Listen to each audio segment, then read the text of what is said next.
Hello, everyone. How are you guys doing today? Thank you for joining. For those of you that are logged on, that are coming on, I have a really interesting conversation this afternoon with a wonderful, wonderful woman that I've met once before, and I had the pleasure of speaking with her. And I'm really excited for everything that she is going to do once she is in that seat for a state attorney 2020. So joining me today, I have Mrs. Monique Worrell, and she is running for state attorney 2020. I'm going to go ahead and introduce her, then bring her on. All your questions and everything that you want to ask, I will address at the end of our conversation, and perhaps during. This is 15 minutes of power-packed information, and we can just go ahead and roll with it. Get to know Monique. She is amazing. I think she is a darling since I've met her, so I know that you'll feel the same. So very quickly, Monique was born in Brooklyn, New York, to hardworking immigrant parents. Growing up between New York and Orlando, she was determined to become a criminal justice reform activist. Monique received her law degree from the University of Florida in 1999. She became a public defender in Orange County, Florida. Monique later became a clinical law professor at the University of Florida College of Law. She also became the founding director of the Integrity Unit in the State Attorney's Office in Orlando. As well, she is also the chief legal officer at Reform Alliance. Whew, I had to try to say that all in one breath. And mind you, there's a lot more credentials other than that, but I'm saying what I can get into one breath for 15 minutes. So I'm going to bring her on, and please help me welcome Mrs. Monique Worrell for state attorney.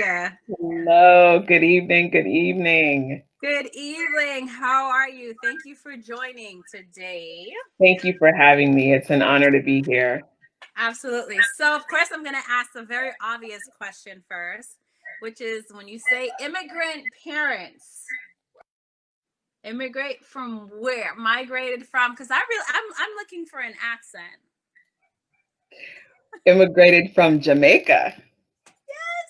Yes, Ah, yes. My okay. parents came here from Jamaica. My mother was actually born in Costa Rica and was raised in Jamaica, and my father is a Jamaica national. Oh, Miss Seth. Wait, I have to let go. I have to. I have to first let go my accent just a little bit. Big off. Okay, all right, that's enough. Down to business now. Yes, Well, welcome. Thank you. thank Thank you you. for running. I know it's probably been a journey for you. I can't even imagine what that entails, what that looks like, but I want to back up a little bit because that's pretty big shoes, right? Anytime that anyone wants to go into criminal justice reform, criminal justice system, especially now in the Mhm. plight of Black Lives Matter, especially with everything going on, you are in the thick of it, the thick of it. Um, what made you decide that you wanted to pursue a career in law enforcement? Actually, yeah, law. So the thing is that it is the thick of it now, and Yeah, it is something that has recently become a spectacle for right. everyone to see and discuss and become involved in. Yeah. But for me, this is the life that I've lived for the last 20 years. So it's sad the reasons why this is now on everyone's radar, right? There are men and women who have lost their lives at the hands of law enforcement, and that's a terrible thing.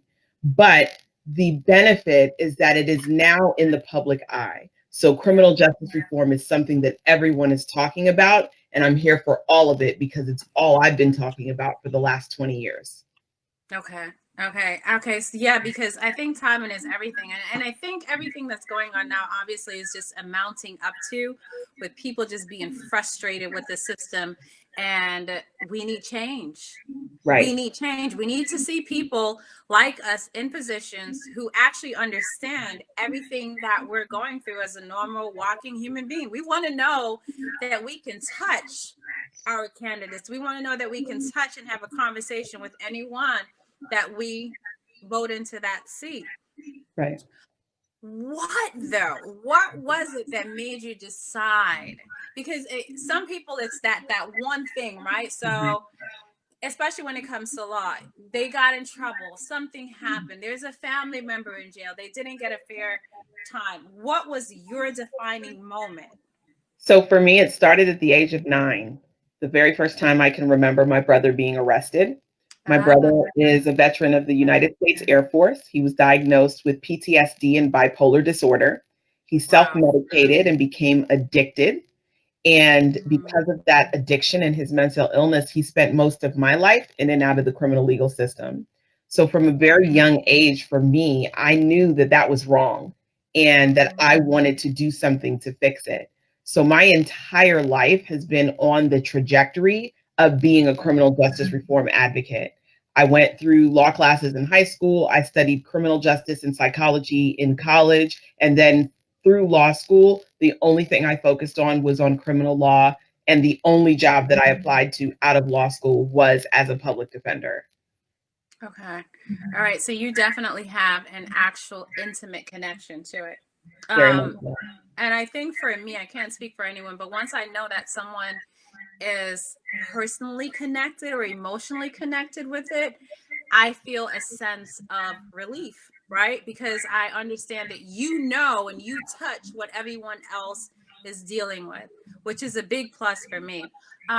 Now, speaking of reform, my question is, of course, since we're going to go there, there's just not enough. There's not enough rehabilitation. When it comes to rehabilitation and prevention, we need plans, we need procedures. We need to know that if I get in trouble tomorrow over something small, that I'm not going to be locked away for years, but I'm going to get the help that I need to actually be a thriving member of society.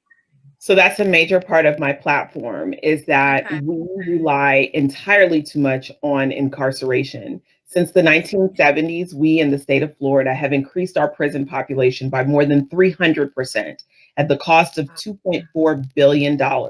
Less than 3% of that goes towards programming to help people become better.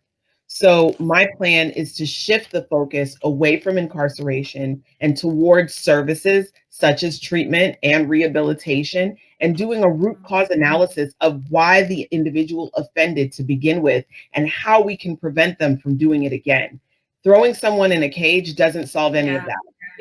It doesn't put people in a better place, and all it does is further traumatize individuals, causing them to reoffend Hmm. when they finally do come home, which most of them do, right? So we Right. need to look at our system differently. We cannot continue to do the same thing and expect a different result.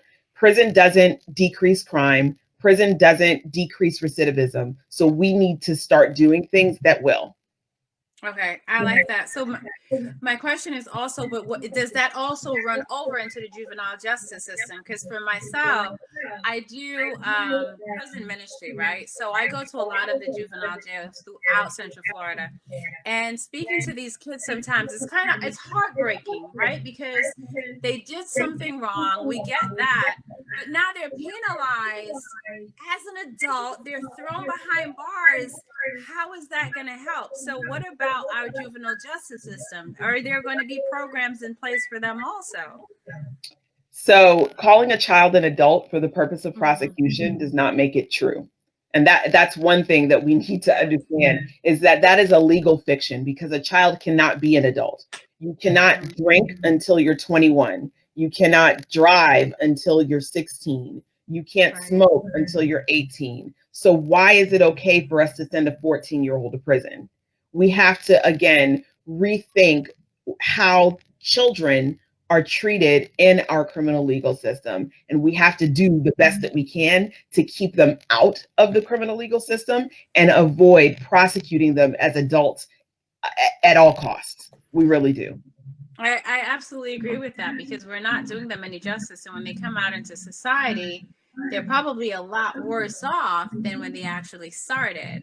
Exactly right. Okay. Um, Because they're victimized. When we send children to prison, they become right. victims.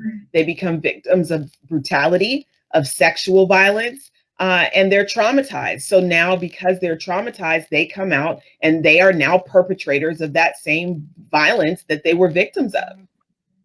Yeah, because it's like the saying goes, hurting people hurt people. So It's a if cycle. that's exactly. Well, I definitely, I can attest to that. And that to me is a personal issue when I do go in and speak to them and see that there's nothing for, especially in Orlando where we are. I'd love to see more programs in place so that they are able to get the help that they actually need. Right. Now, when it comes to immigration, I probably know where you stand on that, being a a daughter of immigrants. But we still have to ask the obvious, because you'd be surprised now. There's so many. I don't know what's going on. There's something in the water, but there's so many different politicians that have just done this kind of flim flam without regard to anyone around them, and really in regard to their own circle. You know what I mean? As far as when it comes to immigration and someone getting in trouble, how do you actually go from there to make sure that person is just not penalized and sent home, like they're treated like an actual human being? And the thing is that you said sent home. For many immigrants, where they were born is not their home. This is their Right. home. Exactly. And as a defense attorney, I have seen far too many times prosecutors either prosecute without regard for immigration consequences or prosecute intentionally for there to be negative immigration consequences. And that is something that will not be permitted in my administration. We will ensure that immigration consequences are taken into consideration so that the punishment is not more than is intended as a result of the collateral immigration consequences. Immigration should not have a place in our criminal legal system. They are two separate systems that should be independent of each other. So my administration will not be working on behalf of immigration enforcement. I want individuals in the community, one, to not be in fear of coming forward and reporting crime because they're in fear that that's going to negatively impact their immigration situation. I also want them to not be fearful that if they're a witness in crime, that could negatively impact their immigration status. And I also don't want people who are nonviolent and not dangerous in any way to our community to be afraid that a mistake is going to lead them to being deported from the only home that they know. So this is something that, again, it requires intentionality. And I think it's something that's very important for people to pay attention to when you hear politicians speaking. It's not enough for them to acknowledge the issue, but what intentional plans are they going to put in place to ensure that what they intend to do is actually going to happen? And for me, we're going to ensure that safeguards are put in place and that policies are put in place that my state attorneys understand that we are going to be aware of and avoid unintended immigration consequences in our resolution of criminal cases. I think that's great, especially now with everything that's going on with COVID, right? So we have COVID. So many people are locked in. My heart definitely goes out to the people that are suffering through domestic violence right now, because I can only imagine that rate is astronomical. And then when you have immigration on top of it, there's probably so many people that are afraid to come out right now. I love everything that you said, but how can your administration get this message across to the masses? Because people right now are just not, they're going to stay home and deal with abuse and not say anything.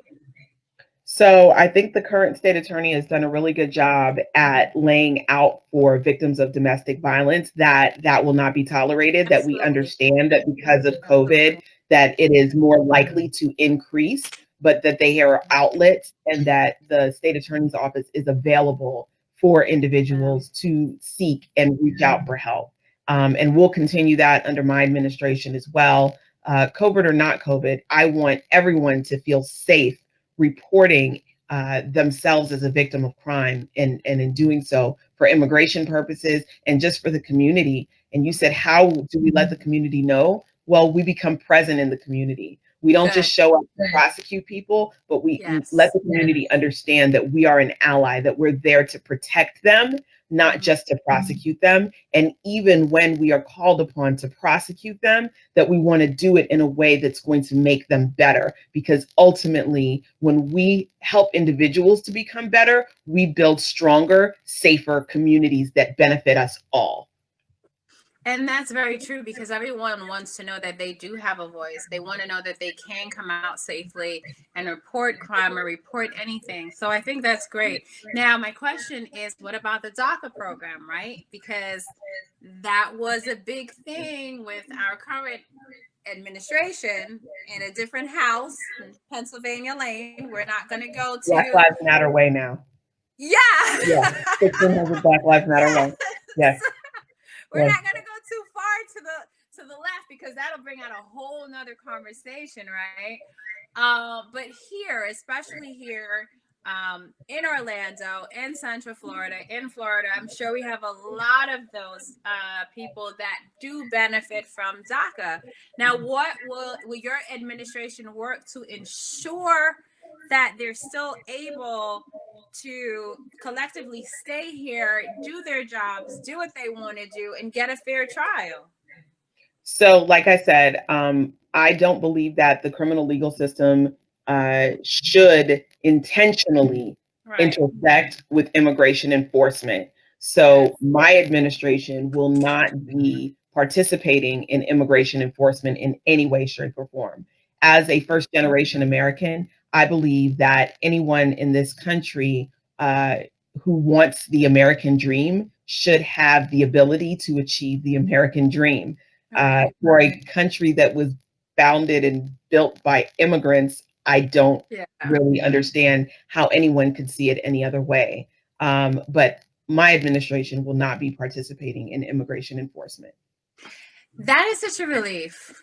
And I'm sure it's a relief to everyone that's listening. I'm sure, because we're a melting pot.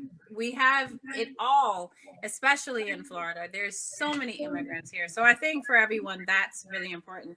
But I love the fact that you are so strong in rehabilitation when it comes to justice reform, because that's a big thing. Right. And that's a problem. You know? Yeah, it's a huge problem. So as far as programs, will your administration be implementing any new programs that you possibly are working on that we should know about? So what I'm doing now is researching all the community organizations that are already doing this work, right? We don't need to reinvent the wheel. There are many organizations that are already doing work.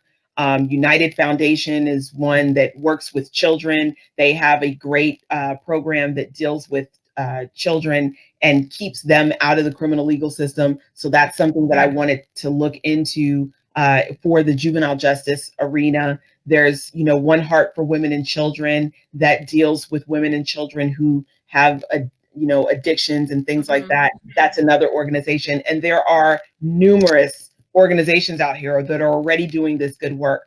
I would like to partner with them to give people alternatives to incarceration that can help them become stronger and better. Okay. And that's exactly what we need, because we need to see that our young people and people who are there are actually coming out and getting the help that they need. So we're going to switch a little bit, right? Because we know Monique, we know what you stand for, we know what you want to do, and we're all for it. But we also want to know the woman, right? Okay. We want to let's just dig in a little bit. You know what I mean? We're going to take the hat off for a second. Let me switch hats. Just for a second, right? Just for a second. Yeah. And what was growing up to immigrant parents in the U.S. like? Because there's a lot of people who hear, okay, immigrant parents, but I grew up in the U.S. My parents are Jamaican. Like, what did that look like? Because I didn't look like. So it looks like we were Jamaican. I mean, I spent a lot of time in Jamaica as a child. Okay. You know, whereas other kids might have been drinking Nestle Quick for breakfast, I was drinking Milo. You know, it was a Jamaican household. Um, and and then it was, you know, different. Um, but as I became older, I appreciated the culture Right. of my roots and where we came from, and even the time that I spent in Jamaica, understanding how people live differently.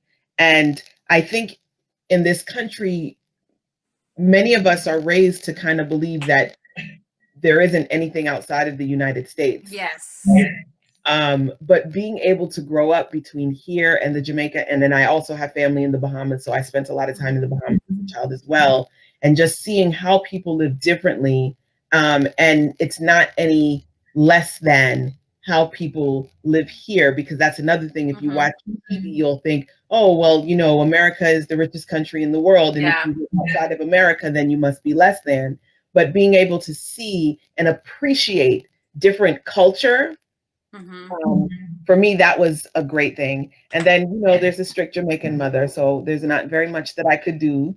Okay, so Yeah, that's ding ding ding ding ding ding ding. yeah, Okay, so that's what I'm hitting on, because I'm telling you, my mom and my dad, we TV was out of the question, out of the question, out of the question. So for parents now, because you have so much parents, everyone's home, everyone's trying to figure out, how do you do online classes? How does that look?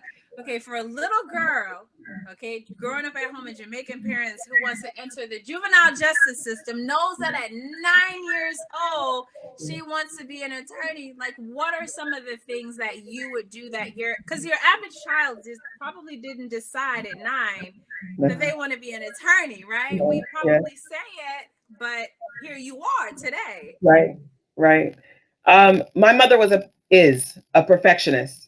Okay. If I got a 98, it should have been 100, right? So it was never Yeah. enough unless it was perfect, and that was a very hard standard to live up to.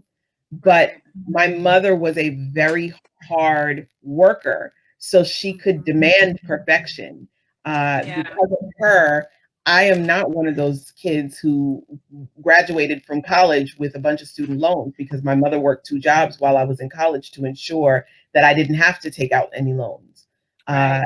So work ethic is something that was very, very big in my household. Okay. And I am nothing but thankful for that. And it's not to say that, you know, that might not have been a thing in other people's household. I just know in my Jamaican household, work ethic was a big thing, and it wasn't optional, right? Yeah. See, that's what I wanted to hear. I had to big up Jamaica a little bit this morning. Yes. Yeah. Okay, so we're gonna switch back. That was good. Thank you. Yeah. It's always nice to see the human being, because a lot of times we speak to so many politicians and we see so many people in business, but we never get that human side of someone, right? But I am gonna switch back, because I know that a lot of people heard me say chief legal officer Yeah. at Reform Reliance. So Yeah.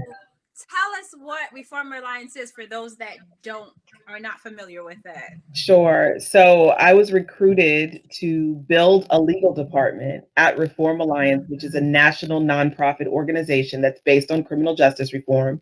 It was founded by Meek Mill and Jay-Z, and Van Jones is the CEO, Yeah. and several other, you know, very wealthy and influential people: Robert Kraft, Michael Novogratz, Michael Rubin, Robert Smith, Clara Wu, Come Sarah on. Arnold. Yeah, so just a lot Right. of very powerful people. And Yeah. I was selected to start their legal department. And there I built a pro bono program for individuals who were on probation. And we advocated for probation and parole reform across the country. That is amazing. Yeah, That is it's one of my greatest amazing. accomplishments. Yeah. Congratulations. Okay, Thank so we're definitely going to have to give us information on that, so you. how people can find out, because I can only imagine the amount of people that do need Mhm. pro bono and need that help. Mhm. So is that will you be continuing that once you're in office? So I'm currently on a leave of absence Okay. to run my campaign. And then Okay. when I'm elected state attorney, that is a one job only. So no is the answer, that I won't be with reform anymore. But I did start the legal department and it's there. I will take over. No, they were like, Candice, get out. You go to jail. You stay home. You stay home. You get a pass. Oh my gosh. You know what? It's you see how fast time goes? Like we will literally be on for 30 minutes. Isn't that fast? That is fast. Wow. I just looked at the time. Just like that, it's Right. gone. Yeah. It is so fast. So I want you, and this has been fun. We have to do this again. We have to follow up. Yeah. I need you to tell everyone how they can contact you, what they need to do, how to look for your name coming up. Give it to us. Everything that at this point, everything that we need to know. All right. So the deadline to register to vote is July 20th. So it is coming up fast and furious. So if you are not registered to vote, please register to vote. If you are in Florida and you're interested in voting in my election, you have to be registered to vote as a Democrat. I am a Democratic candidate for state attorney. The state attorney is a very important role because many of the things that we've seen that have come to light lately about criminal justice reform, the state attorney is at the crux of that. People were angry because a law enforcement officer in the George Floyd case wasn't charged. The state attorney is at the root of that. In the Ahmaud Arbery case, people were upset because those individuals weren't charged. The state attorney is at the root of that.